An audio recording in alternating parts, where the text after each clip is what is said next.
one of the best ways to access the pure state of meditation is by relaxation.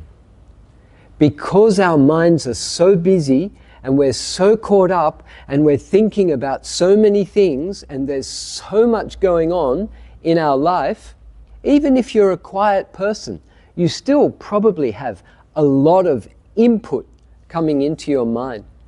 So when it's time to just be quiet, it seems that the mind doesn't become quiet by itself. So then we think, oh, I must control my mind. I must make my mind quiet. I must pin my mind down and force it to be quiet. You can do that. There are many techniques for forcing your mind to be quiet. But there's another way. And it's the way that I share Vipassana, and it's more gentle. It's more open. It's more relaxing. In fact, it is about trusting the goodness of your mind. By the way, if you want to take any notes, I really recommend taking notes. Sometimes I talk too much and I give a lot of information, and some of the information is really good. Some of it I haven't even heard before myself, so I'm actually learning from myself as well. By the way, I've never done this talk or this practice. I've done other ones, but I've never done this one. As you can see, I don't have any notes. I haven't prepared anything. I don't know what's going to happen today. You don't know what's going to happen today. So that's lesson number one. I don't know what's going to happen. Okay? So actually just say that to yourself in your mind. I don't know what's going to happen today. Okay? So I have what I can call it's like a motto, or it could be a mantra, but a mantra is more like a meditation that you repeat over and over and over again. I'm sure you've heard what a mantra is.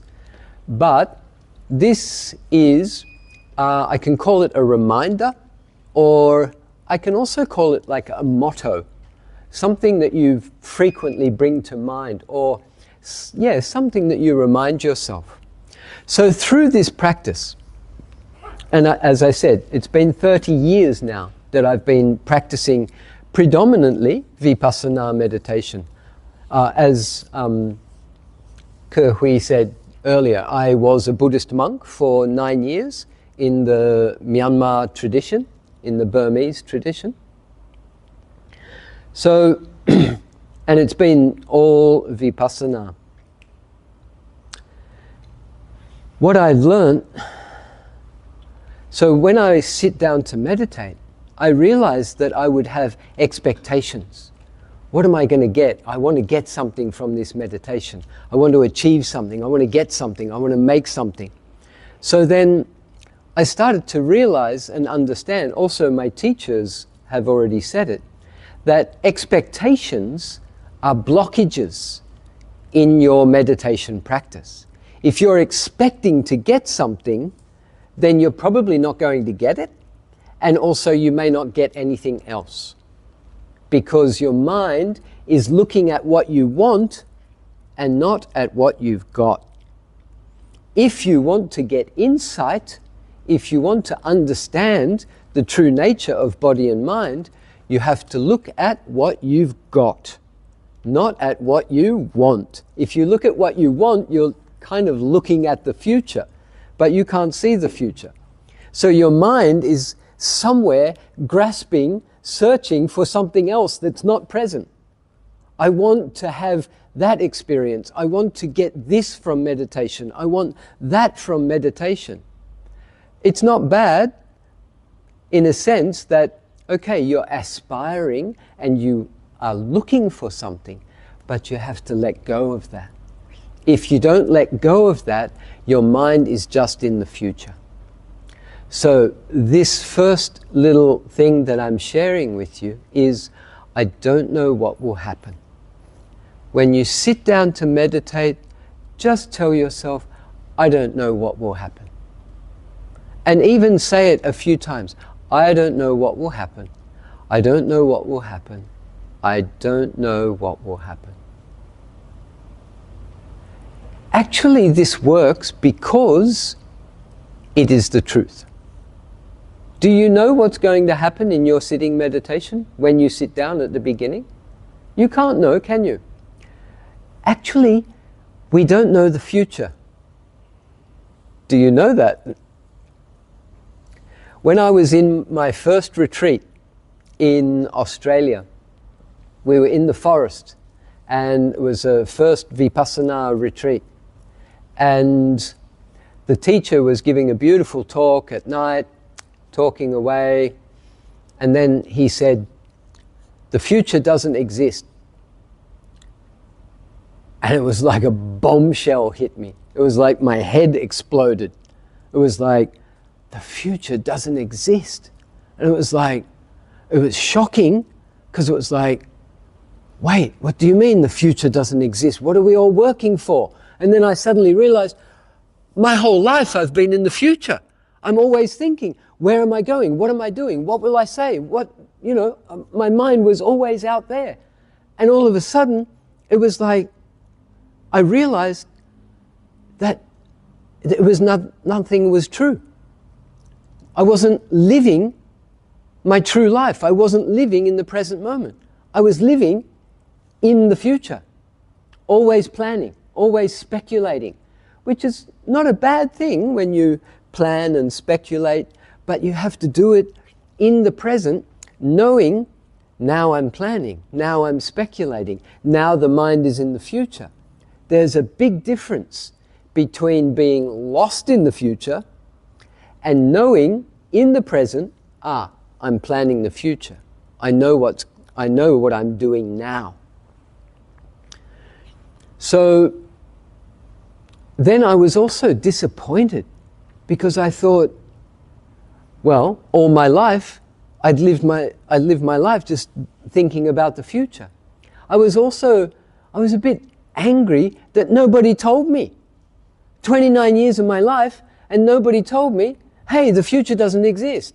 Everybody's talking about the future, and I'm like, yeah, cool, yeah, I'm going to do that. Let's dream, what's your 5-year plan and all these things.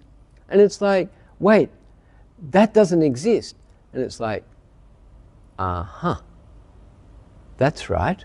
It doesn't exist because it can't exist because it hasn't happened yet. It's okay to have a plan, but you plan in the present, and now I am planning in the present. I am making a plan now. This is planning. It's not the future. But I didn't know that. My mind was just in the future. Literally, it can't be in the future. But dreaming, fantasizing, imagining, speculating, back to the present. So I had many experiences just from that one bit of information. The future doesn't exist. So then, during my long meditation retreats and meditation practices over the years, I came to understand that I don't know the future, I don't know what's going to happen. And then I thought, well, actually anything can happen. If you don't know what's going to happen, then anything can happen. Something wonderful, a miracle could happen right here, today. Why not? We live in a sea of possibility. This is what I learned from quantum, the teachings of quantum, is that we live in a sea of possibilities. But what we do is, because we're conditioned, we tend to just choose the same choices all the time. Like today, you chose to come here. But if you think about it, what were all the other possibilities that you could have done today? You could have met your friends, you could have gone shopping. Actually, you could have done pretty much anything. You could have just gone to KLIA randomly and just said, what's the next flight? And buy a ticket and get on that flight and go to that place, wherever it was. You could have done that today. You wouldn't, because that's not in your scope of your safe possibilities. But you could have done anything. You could get in your car, you could drive to Singapore, you could go to Thailand. You could have done anything. You go to the beach, you go to the forest, go to the mountains, go anywhere. There's a sea of possibilities that we live in, but we fix in these few little conditioned, random, not random, actually they're rather controlled, choices that we continuously make. So this is also what I like to explore these possibilities as well. So I don't know what will happen. Anything could happen. Something bad could happen. And people sometimes dwell on all the bad things that could happen.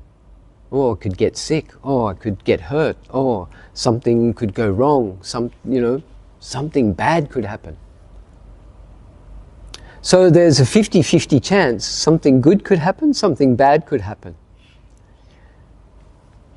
The truth is, I don't know. So just come back to, I don't know. Could be good, could be bad, I don't know. I think Ajahn Brahm says that, doesn't he? Something good, bad, who knows? Yeah. So, just come back to that. Who knows? Actually, I don't know. Oh, that's right. What I'm talking about now fits perfectly into Ajahn Brahm's good, bad, who knows? So then, the third part is about attitude. I will just watch and learn from whatever happens. So whatever happens, I'm just going to watch and learn from whatever happens. So these are the 3 points. The first one is, I don't know what will happen. Anything can happen. I will watch and learn from whatever happens. This, I will watch and learn from whatever happens, is opening your mind up also to possibilities. It's in line with the first 2 points, meaning I don't know what will happen. Anything can happen.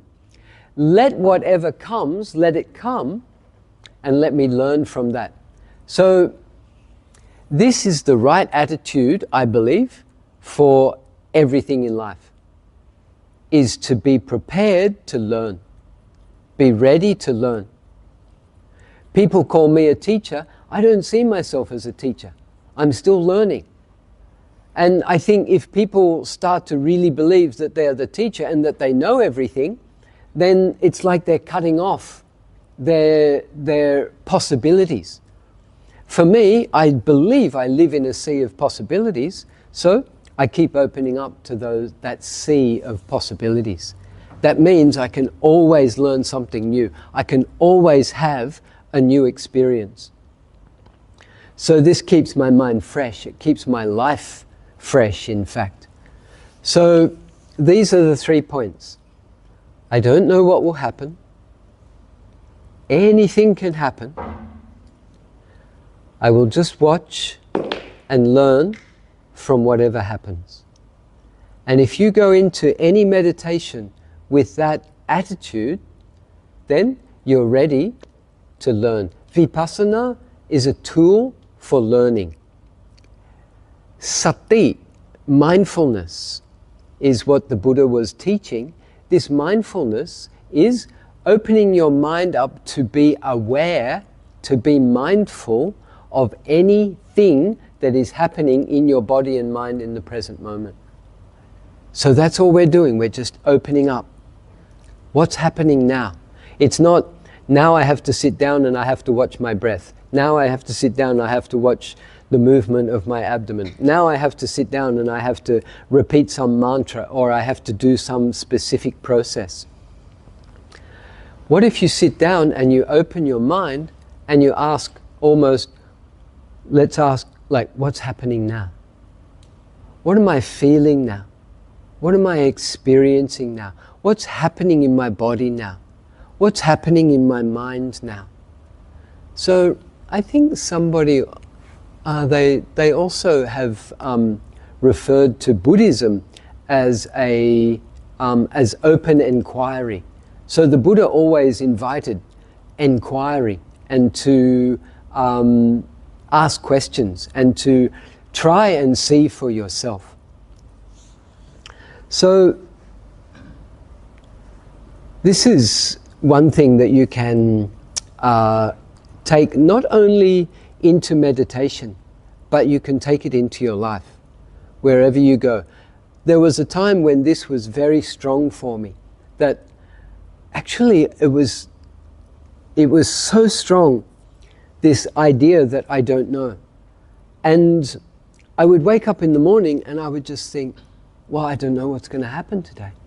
And I'd step out the front door and I'd think, well, I don't know what's going to happen. You think, oh, I'm going to walk to my car, I'm going to get in my car, I'm going to go and I'm going to park there and I'm going to go there, I'm going to do this, I'm going to work, I'm going to have this, eat at this place, and I'm going to meet my friend, I'm going to do. And you might have a plan, what you're going to do, but you don't know what's going to happen. You think you know what's going to happen, but that's living in an illusion. You're living in an idea of what you think will happen. But the truth is only ever in your experience in the present moment. The truth is only ever in your experience in the present moment. The truth isn't out there. The truth isn't in a book or in a teacher or on the internet somewhere. The truth is in your experience in the present moment. And you always have access to it. When you access the truth, when you experience the truth, your mind is very stable, it's very strong, it's very connected. It's connected to reality. Have you ever seen, there's a Buddha image, a mudra. You know how the Buddha has these various mudras and hand placements? There's one of the Buddha's mudras, and you'll see that his hand is like this, it's touching the earth. So he is, in that mudra, he is, they say, it's called calling the earth to witness. But what he was doing, well, my interpretation or my understanding of that was he was grounding himself, he was earthing himself, he was basically saying that I am as unshakable as the earth. So, or I have the strength of the earth. So if anything wants to attack me, sway me, change me, or anything like that, I actually can call on the earth and I am connected to the earth. So this is what we call grounding or earthing. It's a beautiful thing, and I wish we were outside, because I'd get you all to, you've already got your shoes off, but we'd all, in fact I did it just outside here the other day when I arrived early. There's a tiny little patch of grass out there, and the grass is really beautiful. So I just took my slippers, my sandals off, and I just stood on the grass for a while, because I also live in a condominium at the moment, although I go down and I go swimming and I go barefoot. But it's not very often that we walk barefoot on the earth. And as humans, we are still kind of like animals. We have our intellect, which separates us from animals, but we have these bodies that are actually supposed to living from the earth. So our food, our fruits and vegetables come from the earth. Even if you eat meat or other things, all of these things come from the earth. We're breathing the air from around, we're drinking the water. We are connected to these four elements. And so as a human being, you should be connected to the earth physically, either barefoot or sitting down or laying down. Every day, if you can, you should kick your shoes off and stand just on the earth. Even if you stand on the concrete, it's okay. Up here, a few stories up, we're a little bit disconnected from the earth, and I think this material is plastic, so it doesn't connect us to the earth. The earth has electricity, and the body has electricity, and the body needs to earth. It needs to connect to that electricity, that earth electricity. You know how you feel when you actually go for a walk in the forest, or you do take your shoes off, or when you go to the beach and you walk barefoot on the beach. It's a lovely feeling, as long as you're not afraid of creepy crawlies or something like that. But when you do connect to nature, you feel happy, you feel calm, you feel more peaceful. So what I'll do today is I'll offer you some meditation techniques for calming and relaxing. The first one I'm going to do with you is my standard first meditation that I like to introduce people to.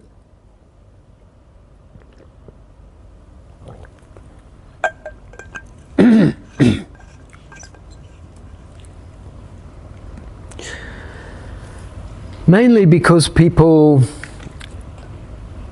believe that meditation is this, sitting still. So I run with that and I show them a sitting meditation. So let's start with that. Is there anybody who hasn't meditated before? Anybody new to meditation? Okay, so you've all done a little bit. Okay, a little bit maybe. Yeah, that's okay. It really doesn't matter because I'm going to share my style with you anyway. So the first one I'm going to offer you is a sitting meditation, and it will be a breathing meditation. So when I teach and share any meditation techniques, I always ask people, well, sometimes I vary, but usually I'm asking to just let the breath flow by itself. So there's no need to control the breath or do anything with the breath. So what will ask you to do, and you can even just check it now for yourself, is just feel the air as it enters your nostrils and exits at the same point. So we're kind of focusing where you feel the in-breath into your nostrils and you feel the out-breath at the same point. So we're not following the breath deeply into the body, we're just feeling the sensation of the air at the opening of the nostrils, both the in-breath and the out-breath at the same point. So, being in air conditioning, you feel a slightly cooler sensation coming in. You feel a slightly warmer sensation going out.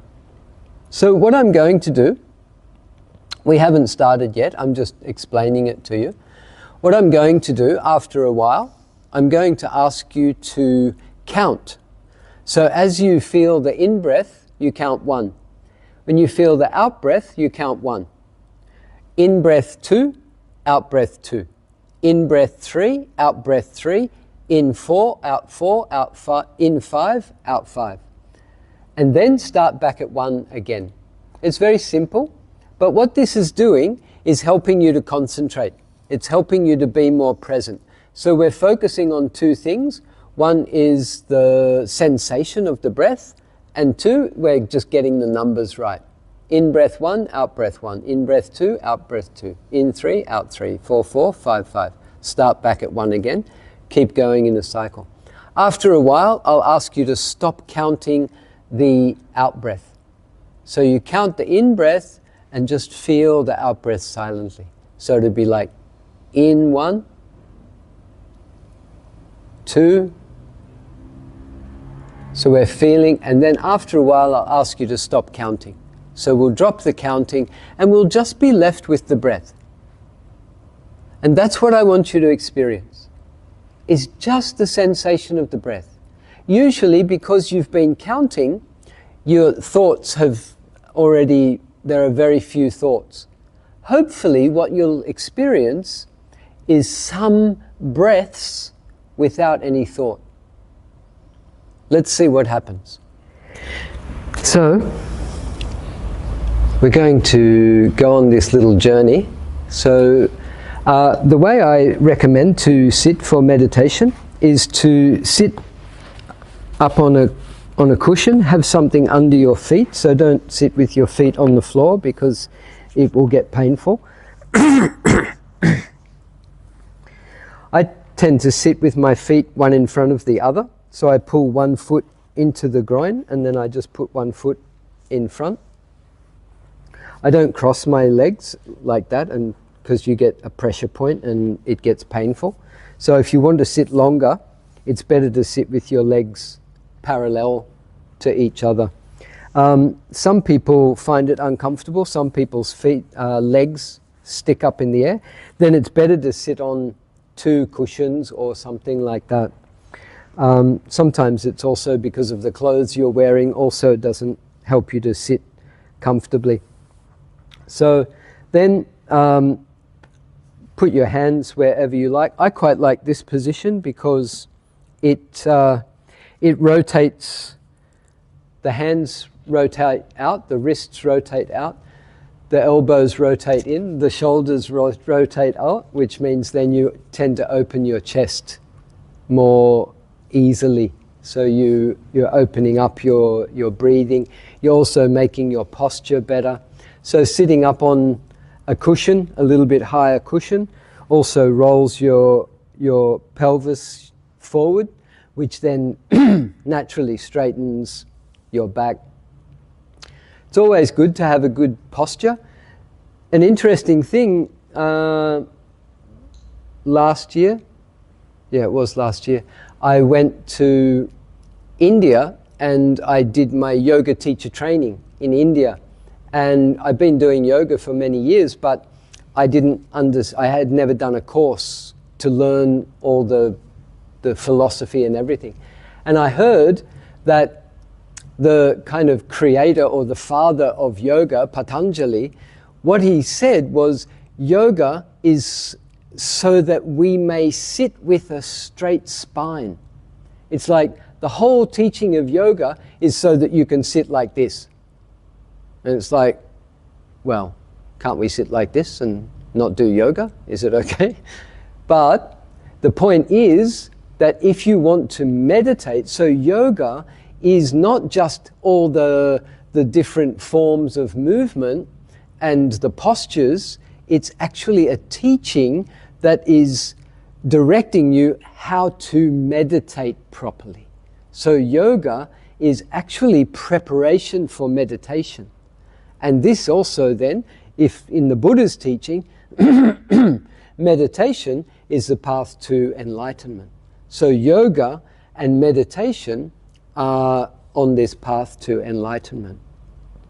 So we may practice sitting in an upright posture. Another thing that is great to do, which many people don't do, and that is we tend to hunch forward, especially now we're on computers, we're using our phones, our shoulders are rolling forward. So what you'll hear me say today is roll your shoulders up and back and down. And now, as if somebody's just taking a few hairs at the top of your head and just lift yourself up a little bit taller. Just grow a little bit taller and then relax. And just feel how it feels to sit in this more energetic posture. This is the sitting meditation posture, been practiced for thousands of years. So,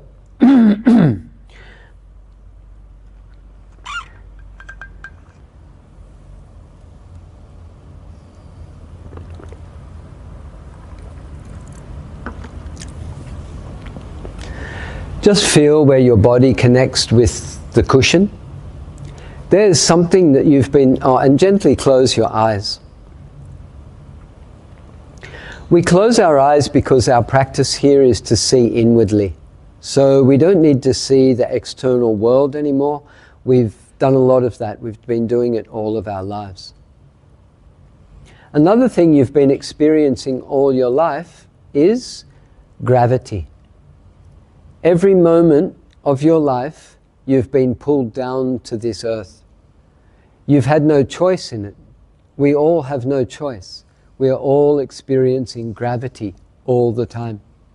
No matter what you do, even swimming, floating on water, you're still being pulled down to the earth. So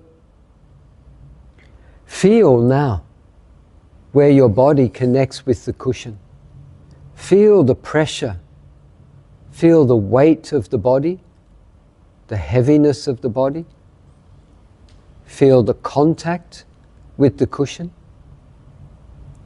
And feel the pressure points. Notice where there seems to be more pressure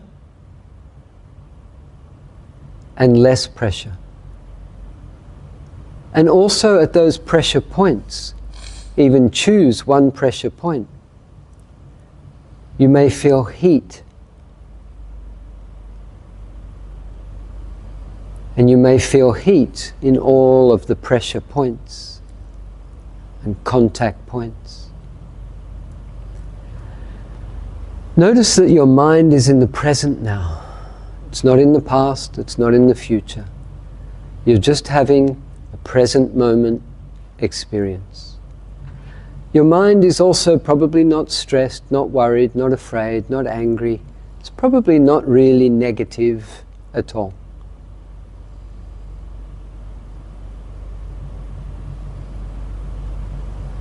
Now feel your hands touching. Your hands are also under the law of gravity. Feel your left hand. Feel where it touches your leg or your other hand. Feel that contact point. And feel the heat at that point.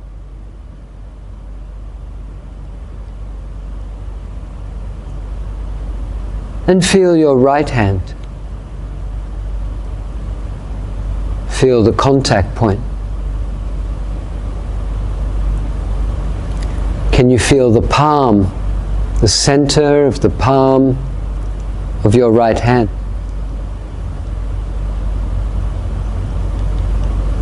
Can you feel the chi, some energy right in the center of the palm of your right hand? Slight tingling sensation, a little vibration, a little energy, a little pressure. It's chi. You may now also feel it in the left. It's always there, but just more aware, more mindful, more present. And if you like, you can feel that chi up your arms to your shoulders. Again, relax your shoulders, up and back and down. And relax your face. And relax your whole body. As you breathe in, relax your whole body. And as you breathe out, relax your whole body. Enjoy breathing in.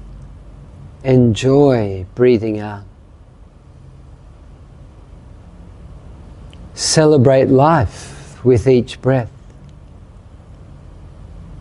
This breath is fresh and new, bringing new life to your body, new oxygen to your blood, to your cells.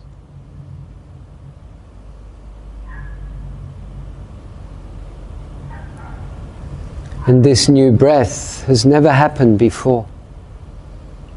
It will never happen again. Every breath is unique. Every breath is impermanent.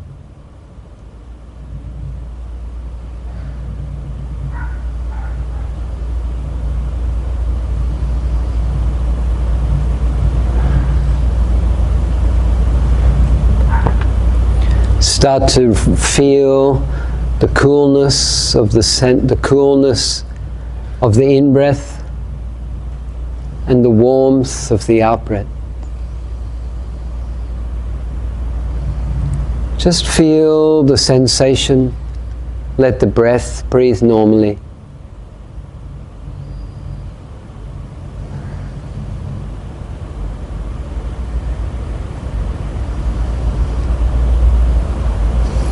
And now, as you breathe, you may begin counting. In breath 1, out breath 1. In breath 2, out breath 2. Keep going up to 5. Start back at 1 again.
Now stop counting the out breath. Only count the in breath and feel the out breath silently.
And now stop counting.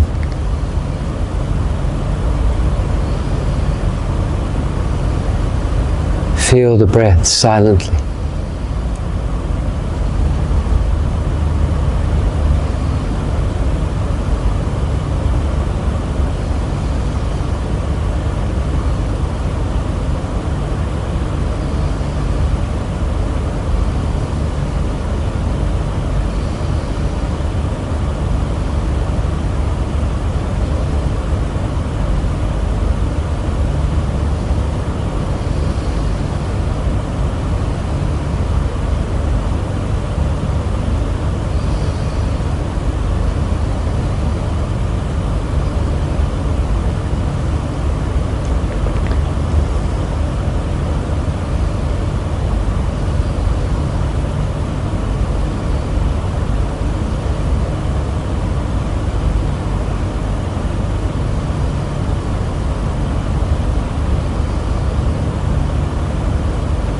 Notice thoughts start to enter the mind.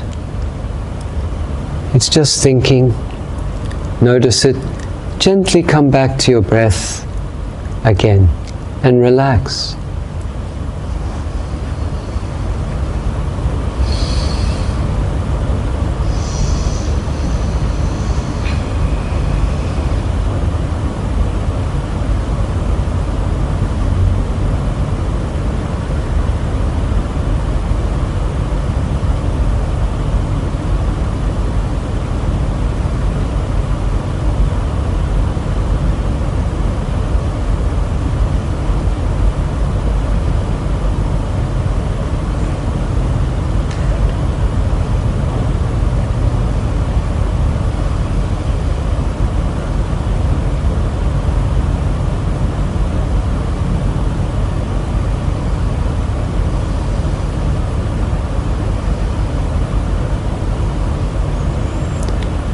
And now feel your breath coming deeper into your body.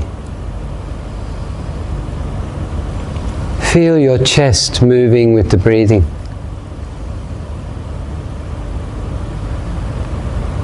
Feel your upper body move as you breathe.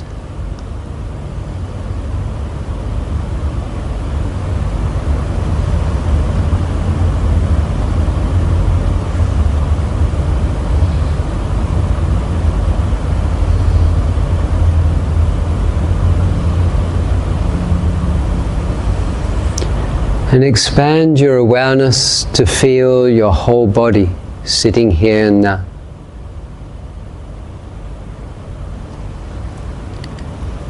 We have 5 physical senses. One sense is the sense of feeling. Just feel your body.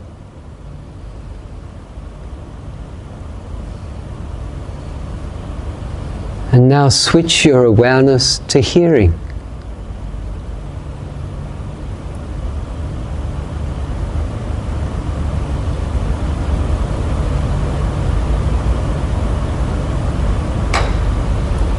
And be aware of smelling.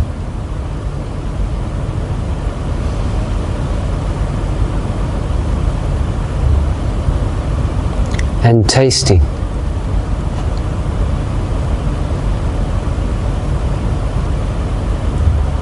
And even when your eyes are closed, what do you see behind your eyelids? Some color, some light, something moving, changing. Or perhaps it's just black.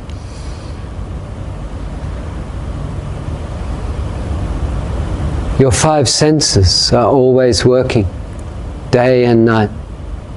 There is no off switch. And your mind is working. Check yourself. Am I aware?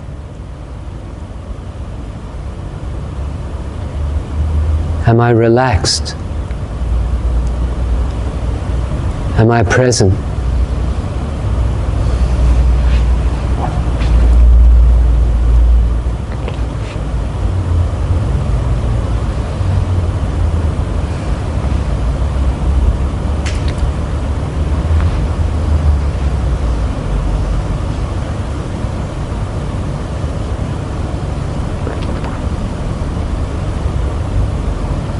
Am I thinking?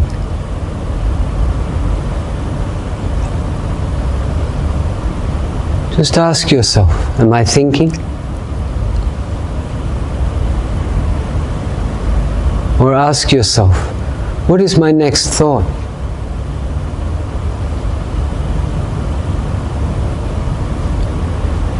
Usually there isn't one.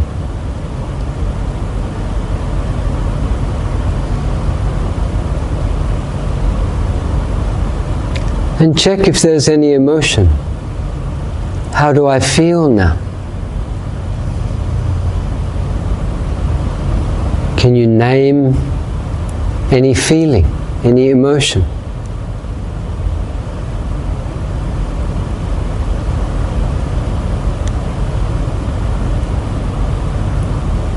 In this way, all of our senses are working, and our mind is working.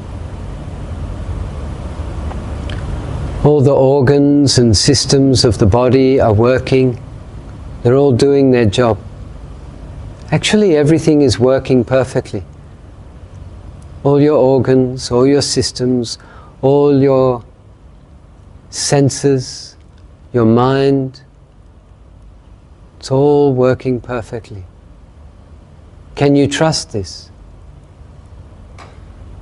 Can you trust the natural elements, characteristics, and systems of your body?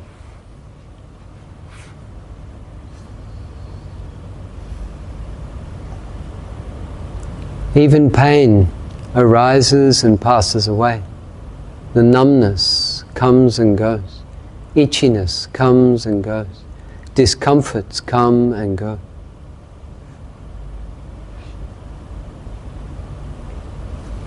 if we can be patient.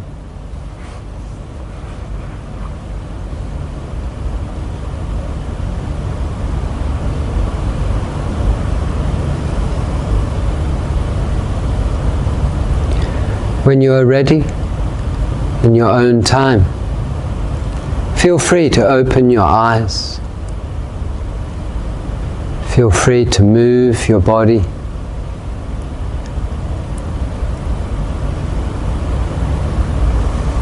And sit comfortably, relax, have a little stretch if you like.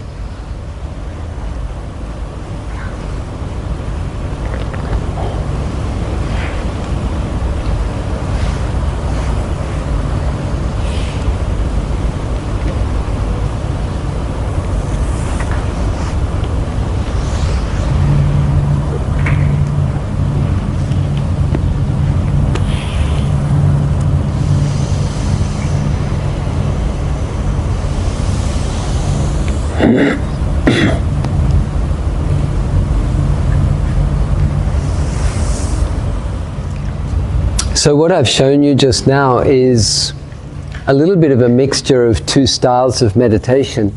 If you focus only on your breath, it's called samatha meditation, or like a concentration meditation, because you're only focusing on one thing, that's the breath. But vipassana, that I've been talking to you about, and that's my speciality, doesn't have any fixed object of awareness.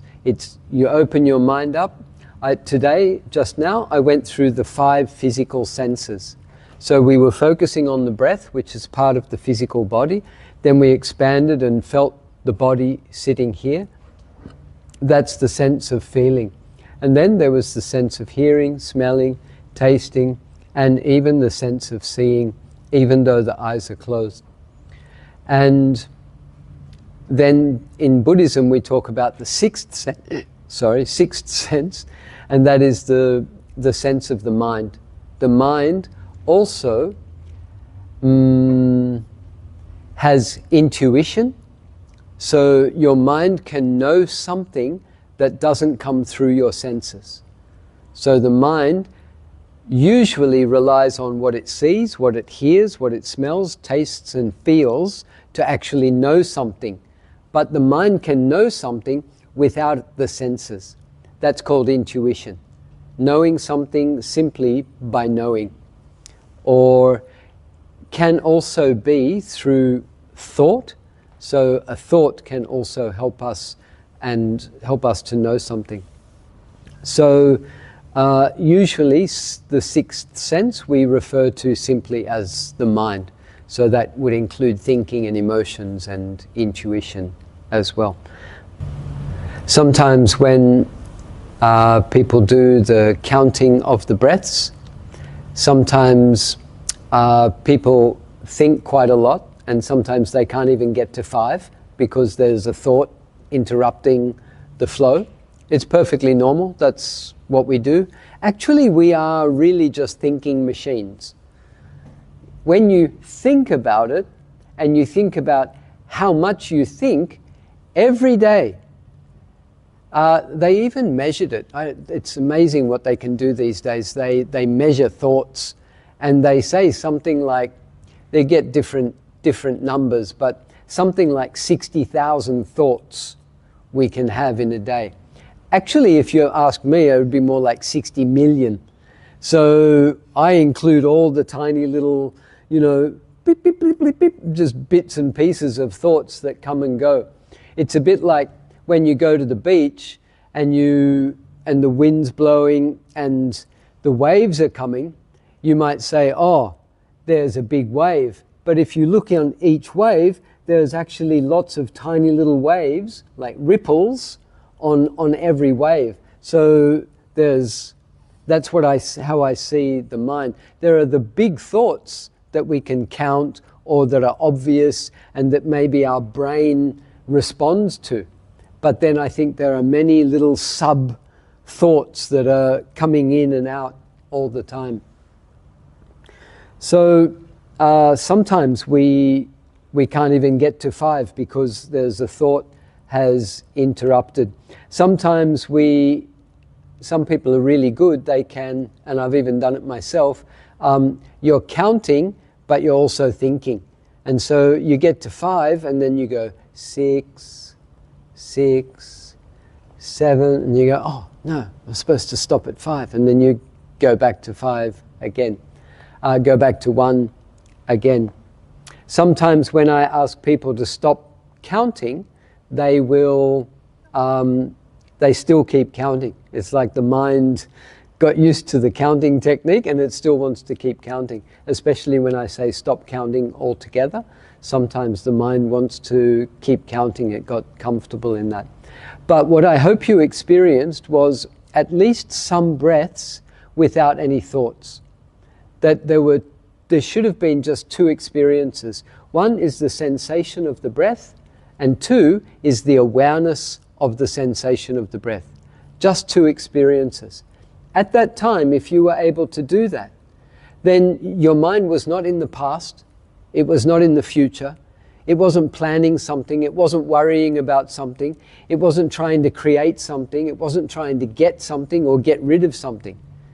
The mind at that time was only aware of one thing, the in-breath, and then it was aware of the out-breath, and that's all.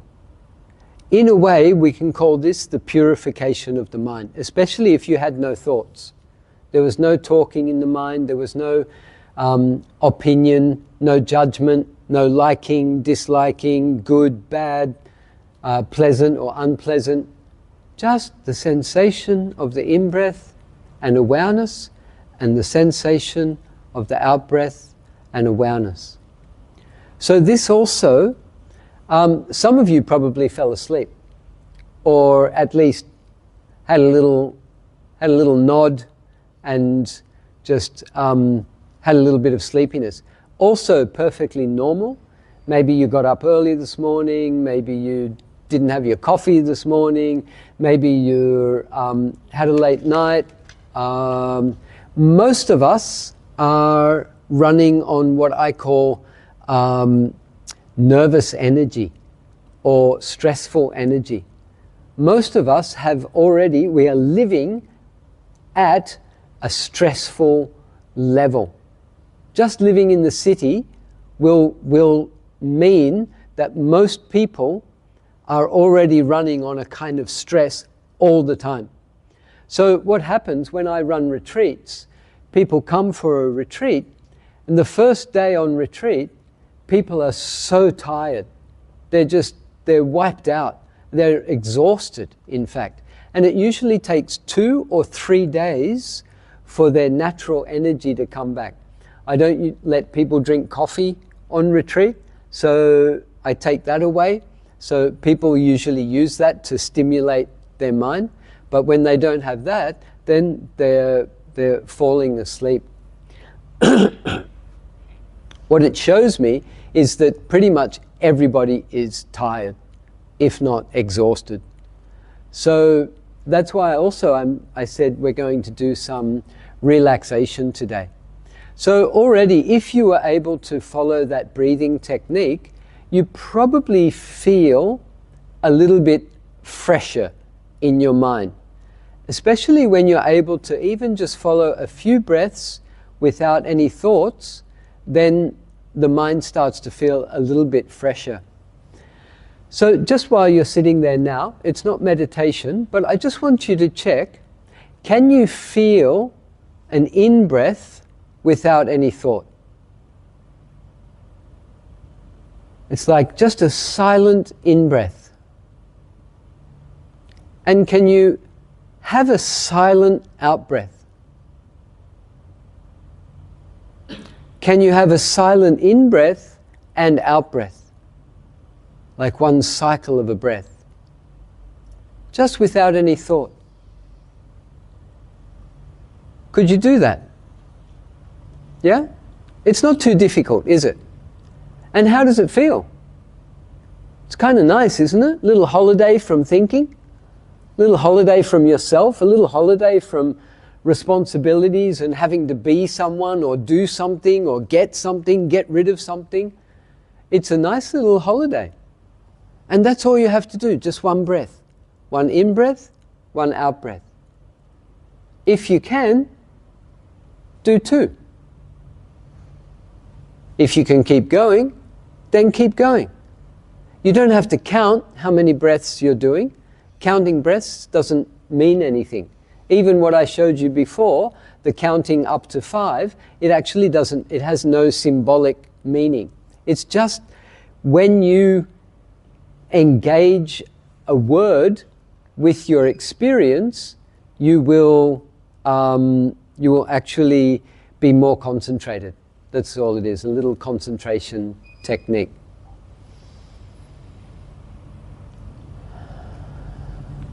So see if you can practice this anywhere, anytime, even while you're sitting in your car, waiting for the red light. I call it red light meditation. You just sit there and you just stare at the red light, or where the green light isn't yet. So you're sitting in a red light, just stare at where the green light's going to come on, and just do a couple of little breaths. Just can you just take an in-breath without any thought? Switch off the radio, especially if you're by yourself, or even if you've got someone in the car but they're not talking, or maybe it's a friend and you want to practice together, or your kids or anybody else, and even teach them this. It's so simple, but it's actually really quite effective. Can you have an in-breath without any thought? Can you have an out-breath without any thought? Can you have an in-breath and an out-breath without any thought? And then, just let it continue, let it slide. Question. Good. So what counts as no thought? Because I usually think of the word breathe in or think of my breath, but what considers as no thought? Yeah, okay, it's a good question. I'm glad you asked. So, if you're saying to yourself, breathe in, breathe out, then that's a thought. It's words, there's concepts, there's something, some mental activity there. And if you are somehow imagining your breath, maybe you're seeing a mental picture of what the breath is in your mind's eye, on the screen of your mind, you're kind of... I actually used to catch myself doing this. I had various ways of imagining what my breath looked like, until I realized I can't see my breath. I don't know what my breath looks like. Why is my mind even making up pictures or graphic images about what my breath looks like? It doesn't lead it anywhere. So you don't need any graphic image of, you know, the breath goes like this, or it goes like that, or it goes like this, or it goes like that.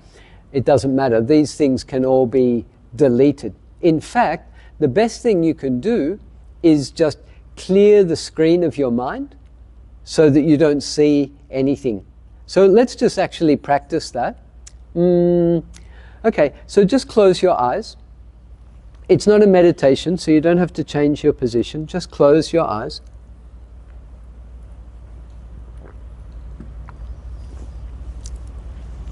I want you to imagine the first thing you did when you got out of bed this morning.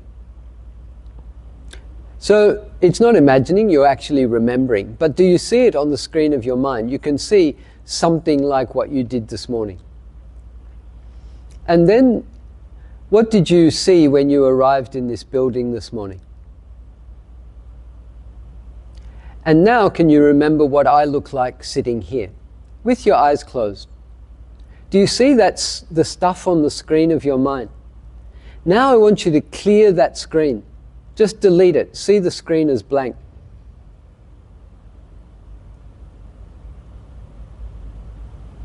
Can you hear that your mind is silent? Can you feel that your body is still? Stillness, silence, and let's call it space. The emptiness or the screen of the mind is blank. Stillness in your body, space on the screen of the mind, and silence. Okay, that's all. How did that go? Could you get that? Does that work for you? Yeah? Does anybody... Yeah. I have questions. Great. Thinking or perceptions. the universal mental factors, they happen all the time. Mm-hmm. So it's not quite possible we can stop even we can have thought or perception or anything, and we just aware what's going on. Yeah, that's fine. Yeah, perception doesn't stop. That's for sure. You're not stopping perception, you're not stopping the mind. Actually, we're not stopping anything. Nothing that I'm teaching you here is teaching you to stop anything. I'm only asking you to watch what is happening. But when you are able to do as I just suggested, and that is, so just clearing the screen of the mind, that is to not see anything on the mind, in the mind's eye. Were you able to do that? There's still some instructions. Yeah? Yeah? It's not totally clear. Right. But sometimes are you able to do it? Have you ever noticed that, oh, the mind is blank or black or space or clear? Does that happen sometimes? You're a meditator, right? Yeah. Okay. I can recall some Zen, they are using different techniques. They are using the heat. Yeah. When there's a heat, there's no thinking. Okay. They are using this kind of technique. Right. Okay. But what about before, when I asked the question, what is my next thought? Did you have a thought? There is awareness to the aware that happening. Uh-huh. Correct. That's awareness. Yeah. That's an awareness technique. Yeah. So let's just do that little exercise again. Come in. You don't have to run. It's all right. You're not late. So, you're just in time. We're going to do the fastest meditation in the world. Yeah? The quickest meditation in the world. Okay? So, you don't have to prepare for this. But it will be good if you just close your eyes and just be still for a second. And just ask yourself, what is my next thought?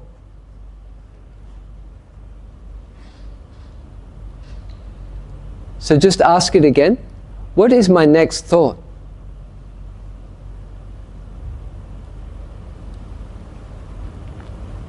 So I think that's it. That's the end of the meditation.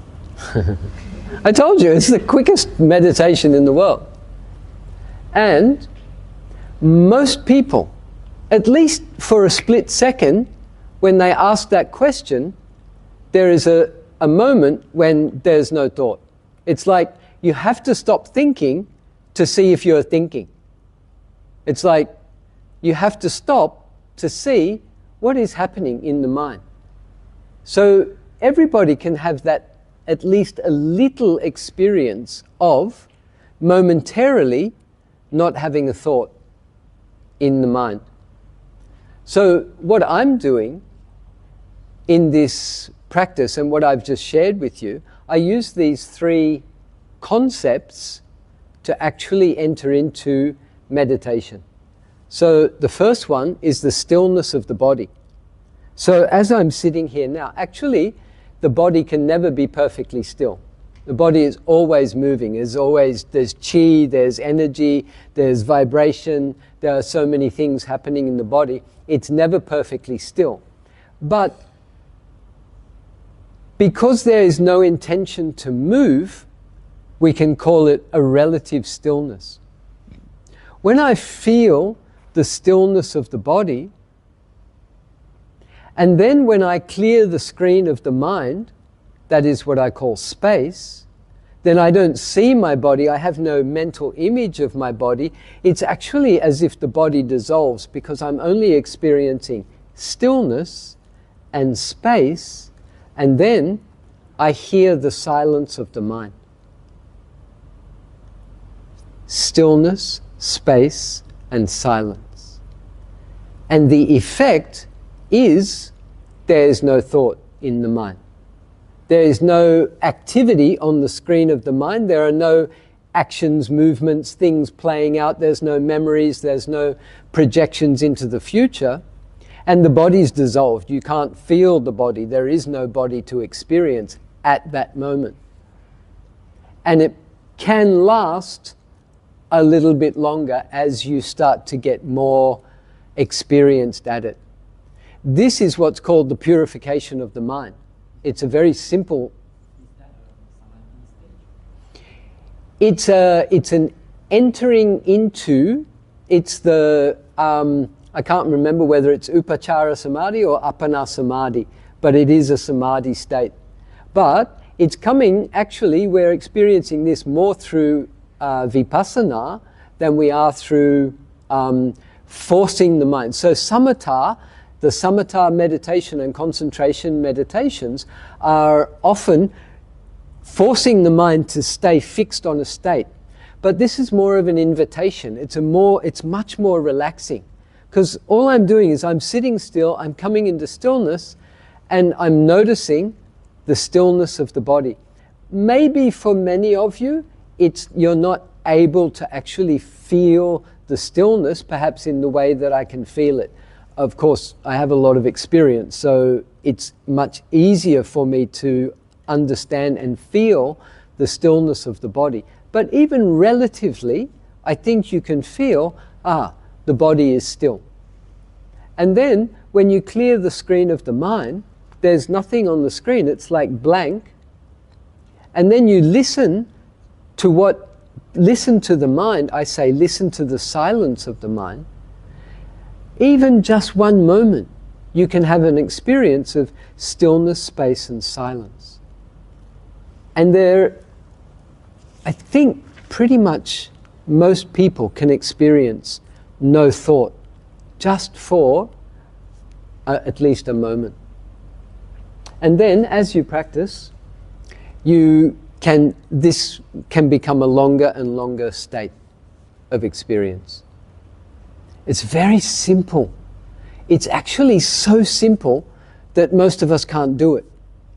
You know, our lives are so complicated, and we try so hard to do so many things that if it's too simple, it's like, huh? Like, huh? What do you mean? It's like, huh? I just watch my in-breath and my out-breath? How do I do that? Can you give me an app to help me? Like, you know, can you explain it a bit more? It's like, just breathe in and just breathe out, and just have that experience of just the sensation of the breath. So this is, I like to use the breath to access states of calm in the mind. And yes, this is a samatha meditation.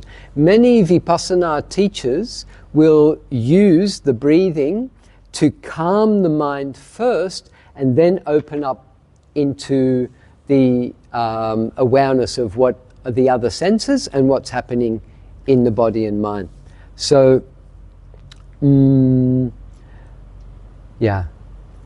Then, were there any questions about that breathing meditation that we did, or that experience, or any comments or anything you'd like to say about that experience of the breathing meditation with the counting, and then slowly letting go of the counting? Don't be shy. Yep. So when we start counting, just speak up a bit more. so when we are counting our breaths and eventually we let them go, so sometimes maybe a thought will arise, and so we let kind of sustain application to just observe it without pushing it away. Yeah. But is there like a guideline of how long we allow the thought to stay? And when do we decide, okay, I can just watch it, it could cease by itself. And when it persists too much, we need to maybe apply more, I don't know, Okay. technique to really suppress it. Yeah. One thing that you won't hear me teaching is how to suppress thoughts, how to kill thoughts, how to get rid of thoughts. What I'm doing is I'm watching the nature of thought. So because thinking is happening so often throughout our day, it's not that we have to stop it or kill it or get rid of it, but see the nature of it.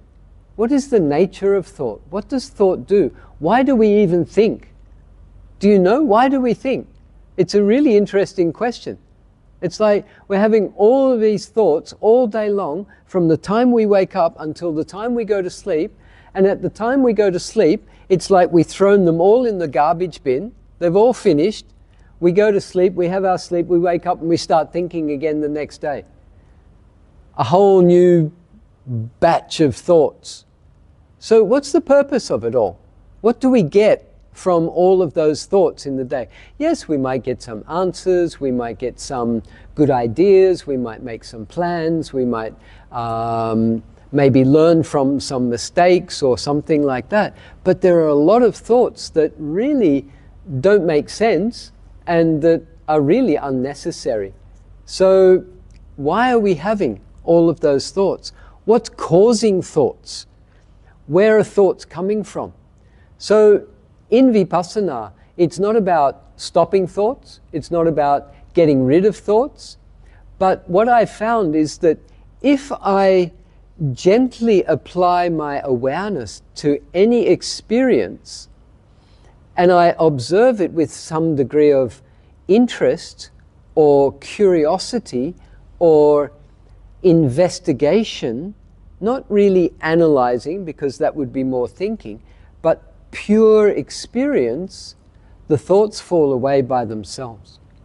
The other thing that we can do is when we see a thought and we are aware that we are thinking, usually the thought disappears by itself because something else has happened. There's a shift in the process of the mind. So a thought arises and you're in thinking mode, but then awareness arises and you see the thought. Often the awareness replaces the thinking. It usually just happens naturally. The thought will often fall away by itself. And many of you are meditators and you've already noticed that sometimes you're aware of a thought and it's already gone. And then you're aware of another thought and it's already gone. It's almost like playing some kind of like a video game or something. It's like pew, pew, pew. It's like thinking. My teacher, and this is to answer your question, if there is a technique that we can use, my teacher from, so that's Chamye Sayadaw Ujjanika, who was directly under Mahasi Sayadaw, a great Vipassana master in Myanmar. His technique is to label thinking. So you can actually say to yourself, thinking. Now what happens here is you're thinking, so your mind is in the process of thinking, but then the labeling process replaces the thinking process. So when you say thinking, you're actually not thinking anymore, you're labeling. So then the thought falls away, and then you stop labeling, what's left? Huh? Hopefully, there's silence. Maybe another sneaky little thought has popped up in its place and went, oh wow, that was cool, I just labeled that thought, and then what's this? Another thought. Thinking. Or maybe you're feeling happy about your meditation or proud of yourself. Then these things also need to be observed. But on an innocent level, where a thought arises and we just label thinking, often the thought falls away, then you don't need to label anymore, then there is a silence in the mind, or the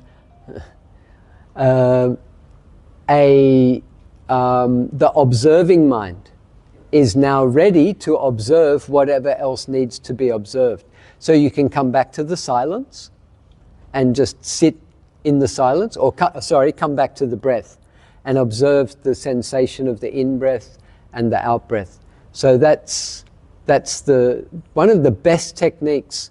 I share this everywhere I go in the world, and people find it very, very helpful to be able to label thinking. Yep. So when you label something as thinking, you say this in your mind, right? You don't. you think of this in your mind, but that's thinking.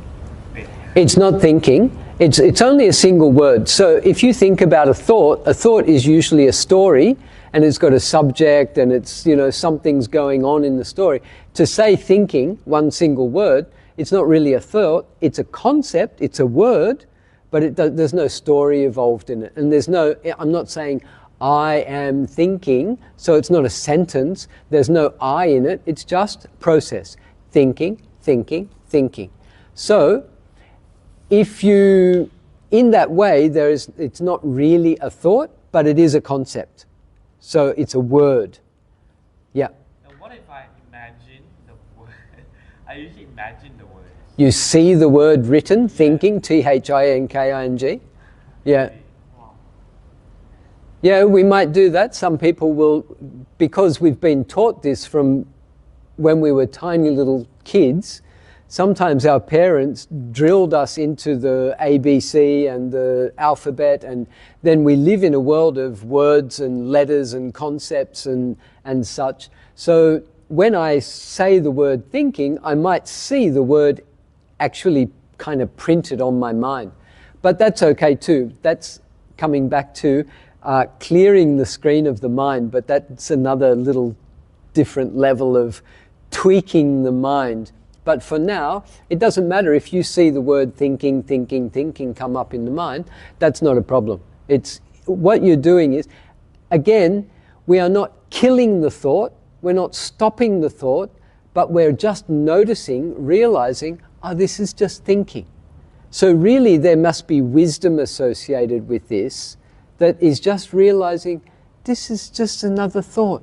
I didn't come here to think. You know, I'm sitting in meditation. I don't need to think anything right now. This is just thinking, thinking, thinking. So it's objective. It's not saying thinking is bad and, you know, I am thinking so I'm bad and, you know, I'm a bad meditator. It's not loaded. It's just saying thought process, thinking, thinking, thinking. That's all it is. And quite often, because the mind becomes objective, the thought falls away. When the thought's gone and the labeling's gone, now what do you want to do with your mind? You have the power over your mind. You have a pure mind. What do you want to do? Do you want to observe your breath? Do you want to sit in silence? Do you want to just, do you want to experience nothingness or emptiness or space? You know, many Buddha's teachings, interpretations of the Buddha's teachings, especially Zen Buddhism, one of their main goals is to come to emptiness, to actually experience pure emptiness, emptiness in body and mind. So you can achieve this as a brief experience rather quickly, even just by that technique, when you're thinking and then you label thinking, thinking, thinking, and then you realize I can't label thinking anymore because there's no thought left. The thought's gone, the label's gone. Where are you? What's left? And at that moment, even if it's one moment, you can experience an emptiness, a space in the mind. It's simple. Yes? Just want to clarify and sharing my understanding. Just now you say thinking, thinking, thinking as a label. So when my understanding of the skill actually is kind of recognition, the function of the thinking, as you explained beautifully just now. Yeah. So that is kind of vipassana. Yep. If we just labeling, then it's kind of pacing, using another perception to replace Correct. another perception. That is something like samatha or mantra. We use mantra to calm down our mind or our thought. That is totally a different type. One is samatha type, one is vipassana type. Right, but a mantra is ongoing. This can be thinking, hearing, feeling, smelling, tasting, and that's nothing to do with a mantra. A mantra is Om Mani Padme Hum, Om Mani Padme Hum, Om Mani Om, Om, Om, Om. Same syllable, same repetition for a long period of time. So it's nothing like a mantra, but certainly it is there is a recognition, so there is a mental activity, but it's very limited and it's very small activity. And as I've tried to explain, it's not even thinking. Really, it's just that is So there are other ways you can label. For example, if you see pictures in your mind when you're thinking, then you could say imagining, imagining, imagining. So for me, I don't see the word thinking in my mind. No, when I think, I usually think in pictures. I'm very graphic, I'm very imaginative. So when I was a kid and growing up, I didn't want to read books, I wanted to watch movies. So I didn't want to see all the words and have to put all that together by myself. I just watch a movie because the movie tells me everything. So I'm very visual. So when I was labeling thinking, I had to often label imagining, imagining, imagining. Because my mind kept getting stuck in the pictures and the videos and the scenarios, scenarios of the future or memories of the past or replaying old videos. So that was how my mind was working. So I had to label imagining, imagining. But then my mind, the wisdom of my mind would cut in and say, you're doing this again. This is not necessary. This is not what I came here to do. This is not meditation. Fantasizing and imagining and seeing pictures and making up stories in my mind. So when I labeled imagining, imagining, it would clear. Okay, now the mind's clear. What do I want to do with a clear mind? Then I come back to my meditation object or come back to the breath or sit in that space or whatever. So however your mind works, whether you're a words person or a visual person, by labeling it, you can at least temporarily have a break from that process. The thoughts will pass away, the words will pass away, the stories will pass away. Sometimes if you're a talking person, you're often hearing yourself talking in your head. Most of us are probably like this. So you can even label hearing, hearing, hearing. Because you're hearing yourself talking. You're actually talking in your head. Having conversations in your head. Past conversations, future conversations. Even I caught myself talking to my teacher about my experience in the present moment. So I've got some pain going on in my leg, and then I'm explaining what's happening in my leg to my teacher. So I was like saying, and Xiaodo, this pain was doing this, and it was like stretching and pulling and something. And then I thought, what is this? This is madness. I'm talking to my teacher in my head about something that I'm going to say to him in the future was happening here and now in the present. So I had to just like delete all of this and just come back to the experience.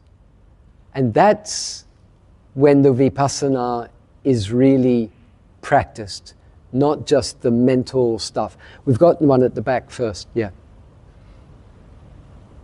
All right. I have a question regarding, you mentioned that when you meditate, you might like almost like fall asleep like that.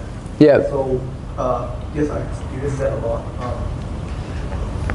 For me, it's more like when I'm very focused on my breathing, the thoughts kind of disappear, but the focus also disappears. So it's as if I'm a bit losing my consciousness a bit. Then when I start to realize that I'm falling down a bit, right. Do you have maybe a better solution to actually tackle this kind of thing? Because I do realize that I'm a bit tired today.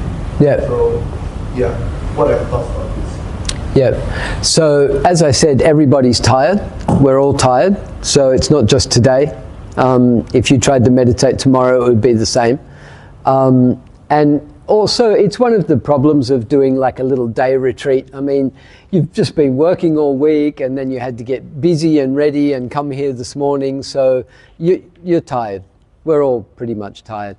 So sleepiness in meditation is usually caused by thinking. Normally what happens first is the mind slips into a thought, and because the thought becomes very comfortable, then the mind drops out.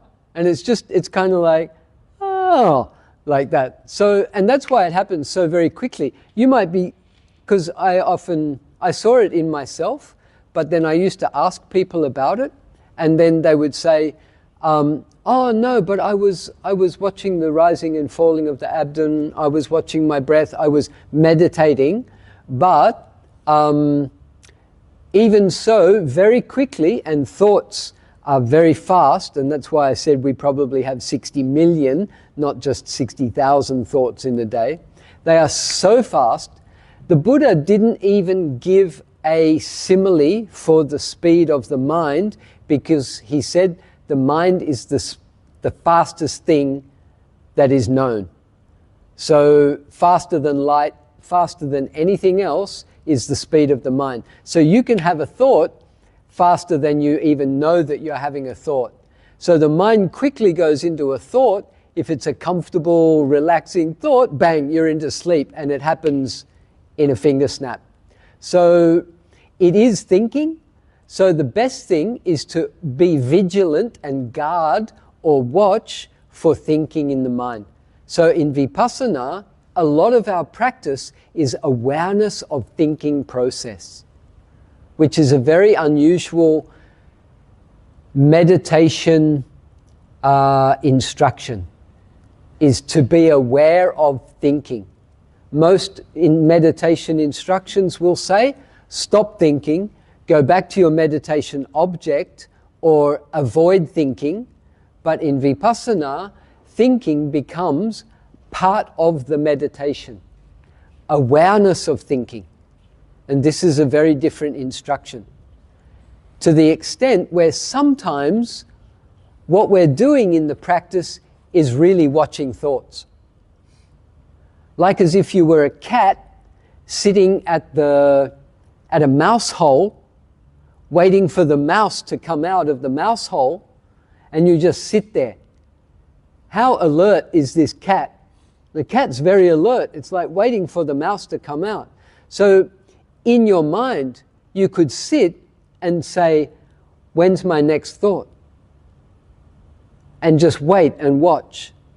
And when a thought arises, you're aware of it. And as soon as you're aware of it, it disappears. It's like the mouse comes out, sticks its head out, sees a big cat and goes, meow, and goes back in. The thoughts also do the same thing. This is a really interesting practice. Thinking meditation. You won't hear that term very often. Thinking meditation. Mindfulness of thinking, awareness of thinking, watching the mind, especially if it's in its silence and stillness, and you're sitting in that silence and stillness and you're just waiting for a thought to arise.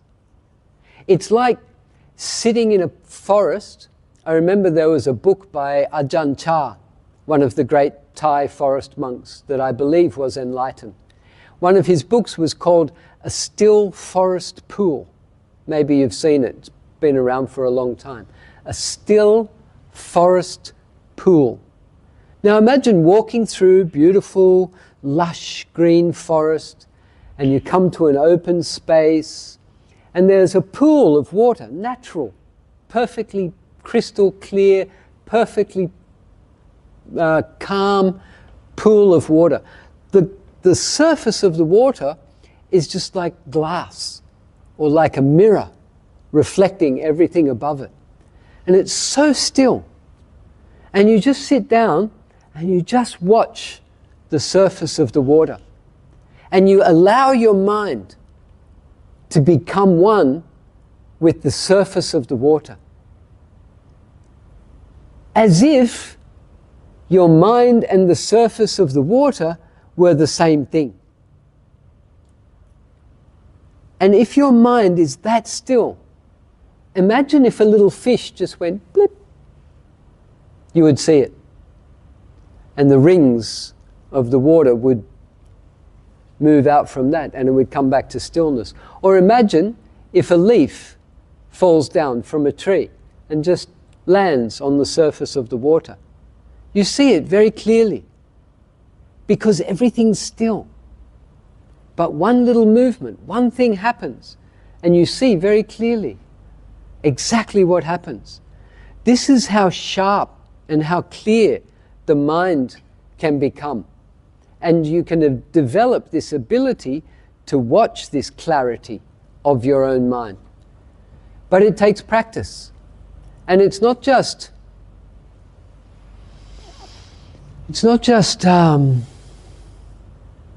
going through a technique. Most meditations that you are taught are techniques, and you just do the technique. I've met people who've been doing the technique for decades, but all they're doing is the technique. They just keep repeating the technique, but they're not actually understanding what they're getting from the technique. In that way, the technique is not very useful. I won't say it's useless, but it's not very useful. So just sitting and following a technique, it's good because you're not out there doing bad, unwholesome things in the world. You're doing a nice thing. You're not hurting anybody, and you're practicing a technique. But really all you're doing is going through the motions, going through the technique of meditation. But you're not actually achieving the state of meditation. And sometimes what people have to do is throw away the bloody technique and just see what's left when there's no technique. Because all they're doing is following a technique. I know, because I followed techniques for decades. And I followed this technique and that technique, and I did lots of different techniques. And then I came to realize the technique can actually become the problem. Because I'm doing a technique, all I'm doing is doing a technique. And then my ego gets attached. Oh, I do this technique. What technique do you do? Oh, my technique's better than your technique. What's this? Oh, I belong to the group of the ones who do this technique, and oh, they're the ones who do that technique. Oh, don't talk to that group over there because their techniques does that and our technique does this. It's all just techniques. And you find this in Buddhism, you find it in Christianity, and all sorts of other, in businesses and everything. We're the ones that wear the blue suits, and they're the ones who wear the green suits, and the green suits think they're better than the blue suits, and all this sort of stuff. But that's not the point. It was never the point. The point is that each one of us is a unique human being, and we're all having our unique experience. And what is it that is at the essence of your experience? What is it?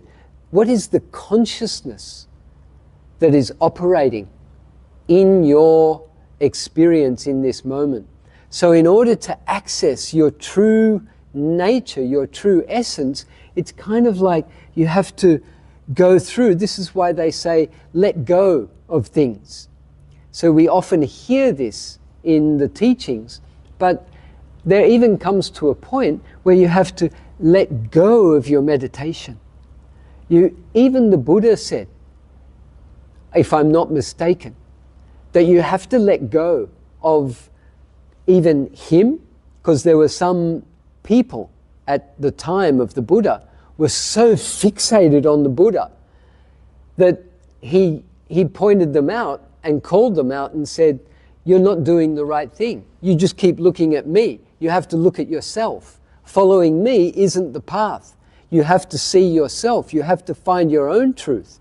And it's not just the Dharma that is taught that we have to follow and recognize. We use that, but we're not looking for that. We're looking for our own truth, our own Dharma, our own experience. And this is where you actually become free. By the way, that's my name. When I was born, my parents called me Jeffrey. Yeah? Jeffrey. Yeah? So all my life I was called Jeff. It's a really boring name. It has absolutely no meaning whatsoever, Jeff. But the second half of my name is free. And I teach freestyle vipassana. I teach freedom of mind. Buddha was teaching freedom of mind. So, if you'd like to be my friend and you'd like to call me by the name that I'd like to be called by, because I know you all have your Chinese names and you have your own little nicknames, mine is Free. So please call me Free. Okay? Don't put a K on the end of it, because then I'd be a freak. Okay? I am maybe a freak, I'm not sure, but yeah. So, but please feel free to call me free. And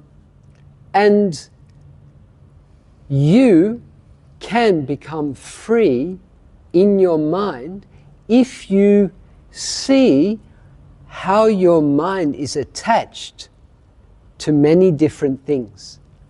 It's attached to concepts, it's attached to practices, it's attached to labels, it's attached to people, it's attached to things.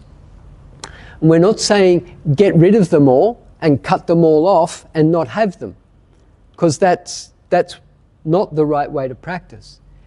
What the Buddha was teaching is to realize that if you understand, it's a very deep teaching by the Buddha, but it makes what the Buddha's teaching is very unique. He taught anatta.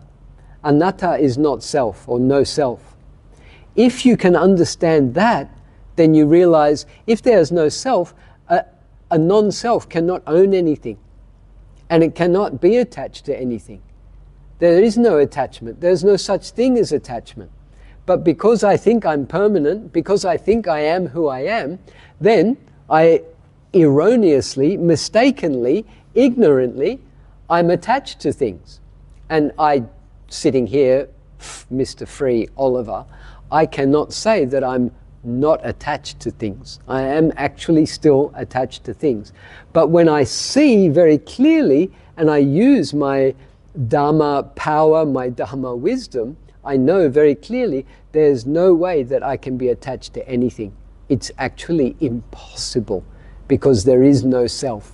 And if there's no self, then there's no attachment. There's nothing that can attach to anything else. It just doesn't work. That equation doesn't work. But if I'm a self, then yes, I will attach to something.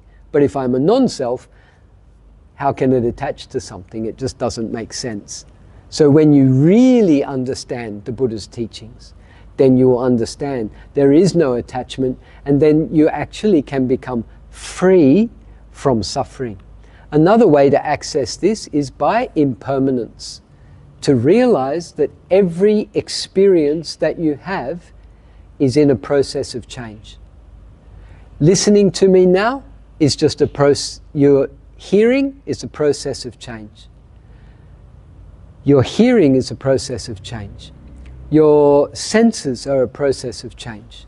Your thinking is a process of change. Your emotions are a process of change. Everything that you experience, moment to moment or in a continuous flow, is in a process of change. Therefore, attached to what? How to attach to something if it's impermanent? How you keep something if it's impermanent? You can't keep anything. Attached to what? Am I attached? How can I attach to a sound?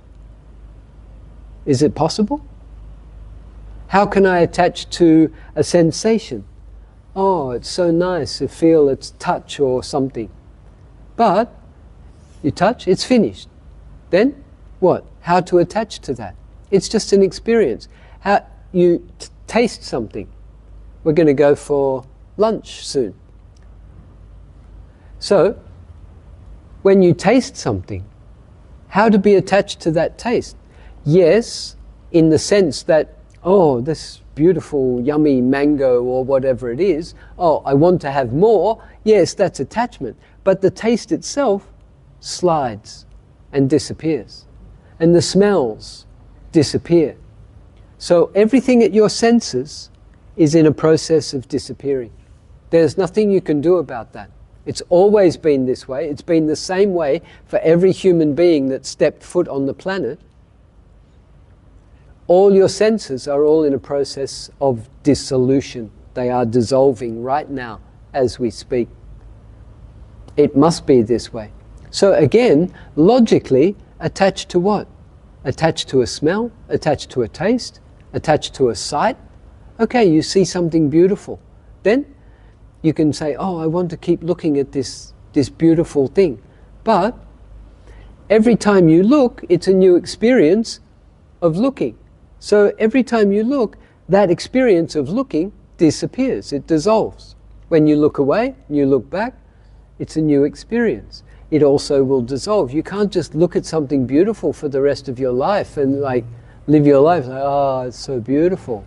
It's like, what's that? So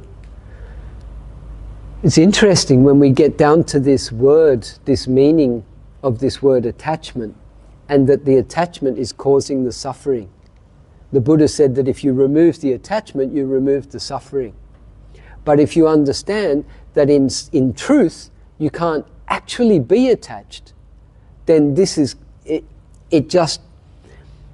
helps everything to become more free. And even though, as a self, you may forget that you are free and that you are attached to something, but you will also have your reminders. You might remind yourself, you might have Dharma friends, you might have teachings that you refer back to that will remind you, no, actually, your intrinsic nature is that you are free. Your consciousness is free. Actually, your mind also is free. We are free from everything. So, thank you. What time did you want to have lunch? We will have lunch at 12:30. Okay. Yeah.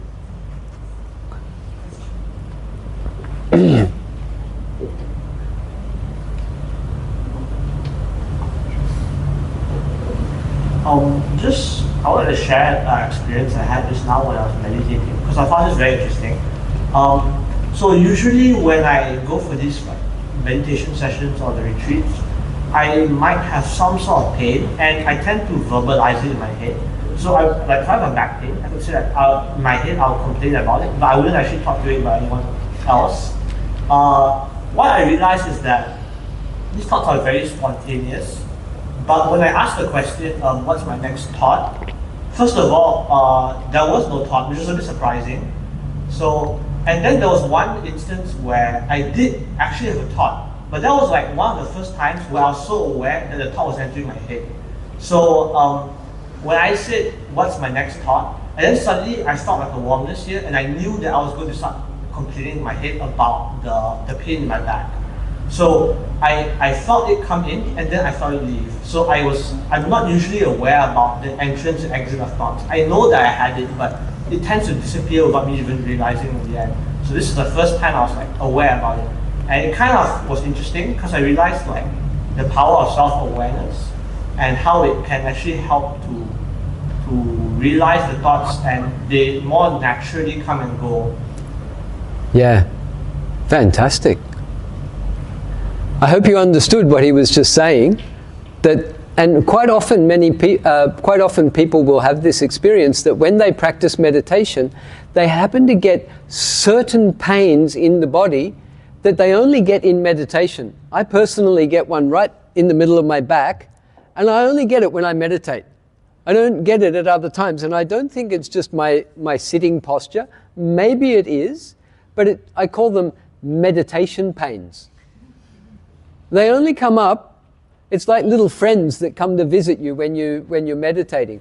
And but I really liked that process that you just explained, because you did see that when you asked the question, what's my next thought? You saw that there was a space in the mind, and then you saw that there was a thought about to arise, and it backed off. Was that it? Did it come? For 2 or 3 seconds before I realized Right. that that's a thought already. So I concluded it. Yeah, and then But then when you saw the pain arising, you remembered, I'm going to complain about this. So you actually saw a thought before it arose. You saw the cause for the thought. And by seeing the cause for the thought, that is the complaining about the pain, actually that thought didn't arise. And because that didn't arise, the complaining about the pain didn't arise. And so actually the pain then was given an open door to leave. And that's what it did. It actually passed away. So it's a really beautiful process. And you can have many of these experiences through Vipassana meditation, and it is happening because of awareness of thinking. Our thoughts, you've heard of psychosomatic diseases, and that actually our mind can create diseases and illnesses and pains in the body. In fact, there are those people that would say all of your physical ailments are caused by your mind. I'm not sure about that.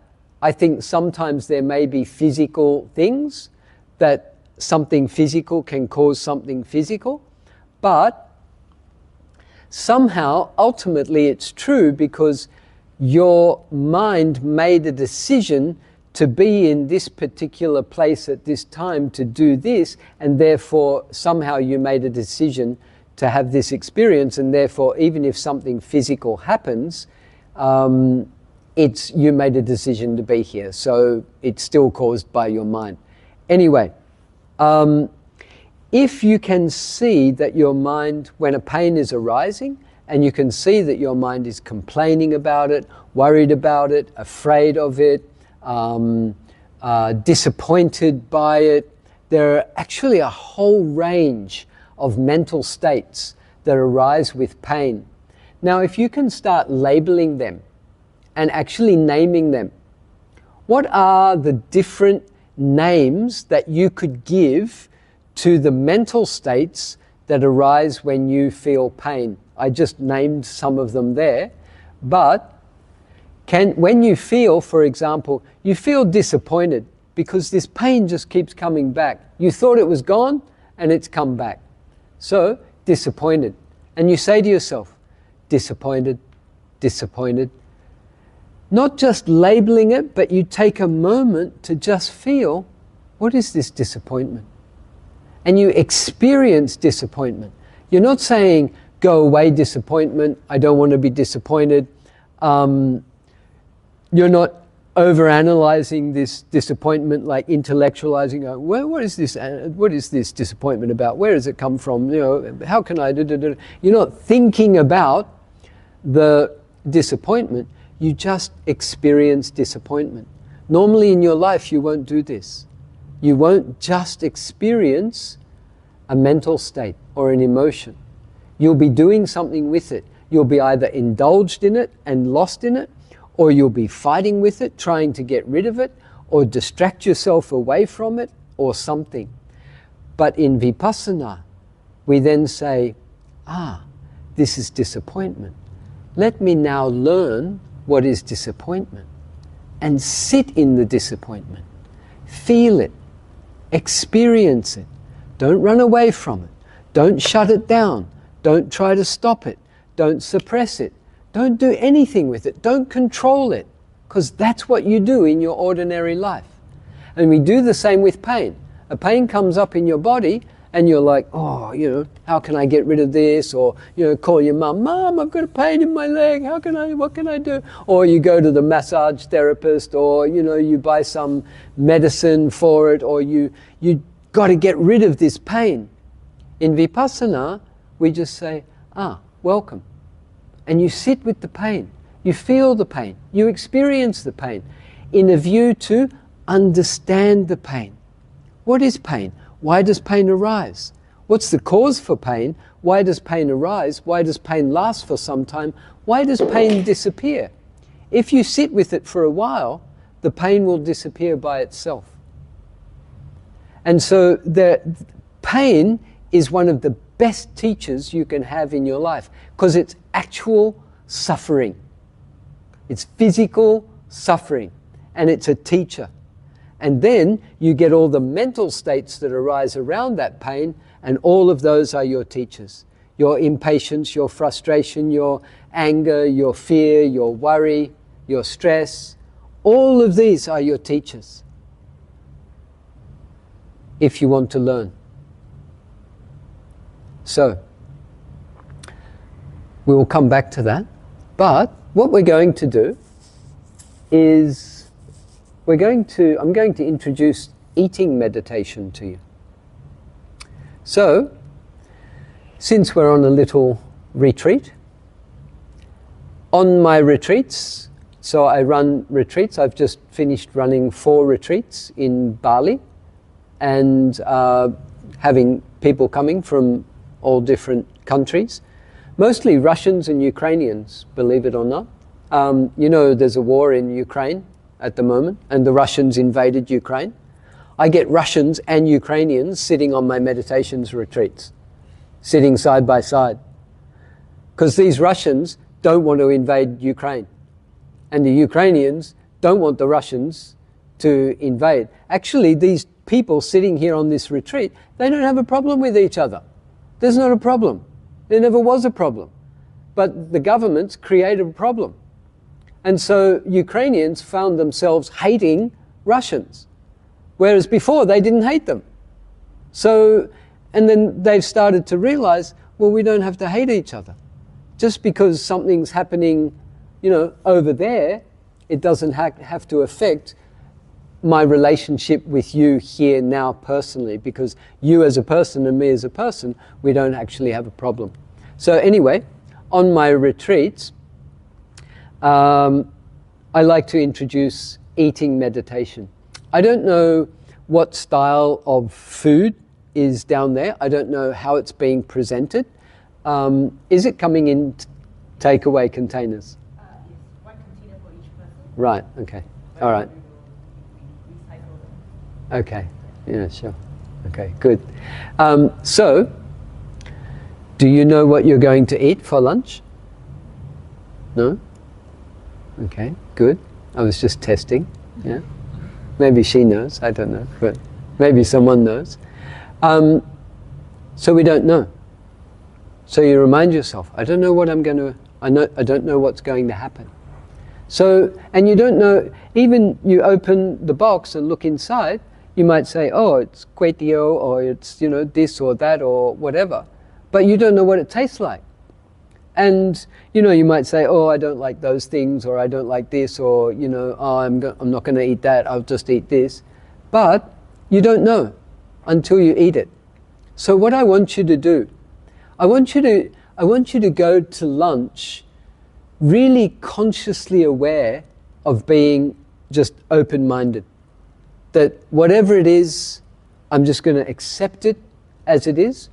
So you know, I lived as a Buddhist monk for 9 years. A lot of my practice, not a lot, but a certain part of my practice was to go for alms round. Monks in my monasteries didn't need to go to alms round because our teacher was quite famous and rich people used to come and offer fantastic food at the monastery. I think our monastery in Burma was probably the best restaurant in Myanmar. Like, the food was just absolutely amazing, and we were very spoiled. So, you know, that was kind of nice, but I chose not to eat there for that reason, and I used to go out into the suburbs and the villages around and just accept alms food. And I used to go in a different direction every day so that people couldn't prepare food for me, so they didn't know that I was coming.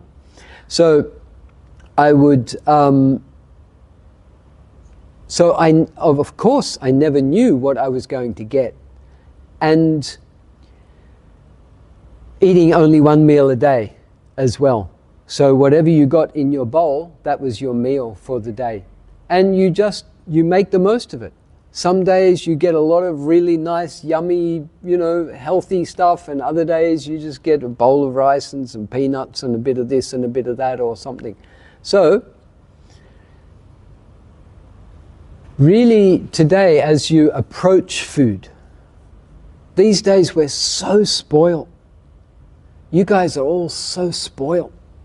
You've got food at hand everywhere you go in Malaysia. Everywhere. You can always get food.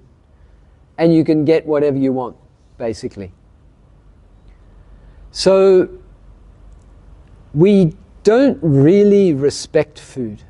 And we don't really take time to really appreciate, where did this food come from? Not just how much did it cost, or which stall did it come from, or something like that, but actually the ingredients of the food and the work that's gone into creating this food. So I would like to think that we eat food as medicine, and not just for taste or flavor or enjoyment or satisfaction. Food, even if it doesn't taste nice, if it's healthy and it's good for your body, then you can appreciate it. In fact, I appreciate food that doesn't taste good but is healthy for my body. I appreciate that more than just sitting down to some some tasty food, but it's not actually healthy for my body. Now, I'd prefer to eat healthy but not tasty than to eat unhealthy and tasty. But you can see in the world these days, it's all about taste. It's all about taste. And people don't care what oil it was fried in or what preservatives or other things they put in it. They don't care and they don't want to know. They just want the tastiest one. And this is not good for our health. So you have, I can see all of you are of a Chinese descent somewhere, somehow. So you have an amazing, amazing culture of traditional Chinese medicines, and many of those medicines are actually foods. And so those foods, when they're those medicines, when they're incorporated into foods, actually make you healthy and you can enjoy them. It's like in India, they have Ayurveda. Ayurveda is not exclusively, but it's food as medicine or medicine as food. And that's how I want to live my life. Of course, as some people may say, I'll have my coffee or I'll have some bread or something like this as well. But otherwise, I'd prefer to eat food as medicine. So, when you go to your food today, take a little while to sit with the food before you just start tucking into it. Sit for a little while. Maybe just sit with the food in front of you. Maybe just close your eyes for a little while. Perhaps we can do this together. We can all just sit and I can guide it as we do it down there. If you like, smell the food, be aware of your senses. When you eat, you actually have the taste sense. So sitting here meditating, we don't usually taste very much, of course. But when you're doing eating meditation, then you can incorporate this sense of taste. When you so we'll even select just one little piece of food and we'll just eat that with our eyes closed. And we'll just be aware of the taste, the texture, the temperature, and all of the experiences that unfold just in eating one piece of food. So I think what I'll do is, so when you go down, you get a packet. Just put the packet on the table in front of you. Do whatever else you need to do, but don't start eating yet. Okay? So then I'll just guide us through a short meditation, a little introduction to eating mindfully, and then you can do what you want to do. Yeah? Okay. So in about 5 minutes or so, we'll be down which floor? Lower ground. So if you take the stairs, go a little bit slowly. Try to feel. So most of us are barefoot now because we're in here. We took our shoes off. Taking the stairs is a wonderful way to have exercise in your life. I currently live on the 7th floor of the apartment that I live in. I haven't used the lift for, I think, over a week. I go in and out probably twice a day. So, and when I go to the lower ground, so that would be 9 floors. So I walk up and down 9 floors whenever I come and go. So I'm not bragging or boasting, but I want to be fit. I'm getting old, like you're all getting old. Some of you think you're not getting old. Actually, I think I'm not getting old, but I guess I have to admit it. But if I keep using my body and exercising my body, then I'll continue to be strong. So using the stairs, there are many benefits. One, of course, is you're using your leg muscles and your body muscles to walk up and down the stairs. Also, it's a little bit aerobic, especially when you're going up. You will find that you will be breathing more. So you need to breathe more, and you can start to incorporate taking the stairs with your breaths. Almost like maybe 1 step per breath, or 2 steps, 1 breath, or something like that. So then it actually becomes a meditation, especially when you're going up many, many stairs and there's nothing going on in the stairs. Did you notice well, you wouldn't notice because you probably don't use the stairs, but there's usually nobody else in the stairs, so there's no distractions, there's nothing pretty there, there's nothing to look at, there's nothing to entertain you or distract you. You keep your phone in your pocket, and so from the ground floor up to wherever you're going, you actually get time to do a little meditation. So there are 3 benefits right there. 1, you're getting physical exercise. 2, you are you're doing the breathing, so you're getting your aerobic exercise as well. But then you can do meditation while you're walking up and down the stairs as well. So good for body and mind. So I invite you to use the stairs here. You don't have to, of course, but it's quite a few floors down, so it's a good little journey. Try and feel each touch of each step. Can you take 1 step without thinking? There's a challenge. So I said, can you take a breath without a thought? Can you take a step without a thought? If you can take 1, can you take 2? How many steps can you take without thinking? You don't have to count the steps, but how long does that experience of not thinking and just feeling last? I do this when I'm swimming as well. I see if I can swim from one end of the pool to the other end of the pool without any thought. Can I take 1 stroke without a thought? Yeah. Can I take another stroke without a thought? Yeah. Okay. How many strokes? Not by counting, but how long can that experience continue? Until again I start thinking, oh wow, that was a long time. Oh wow, I'm doing really well. Oh, this was great. Oh, blah, blah, blah. Okay, that's thinking. Okay, let me do it again. So, walking to the lower ground, or however you go there, is also meditation. Just take your time. I'll give you a cute little walking meditation technique. When you walk, just say to yourself, happy, healthy, happy, healthy. Yeah? So as you walk, it'll slow you down a little bit, and just say to yourself, happy, healthy, happy, healthy. It's a little metta, loving kindness, that you can do while you're walking, and you can actually continue that out into your life as well. It helps you to slow down. You know, we rush too much in this life. So it's nice to slow down for a change.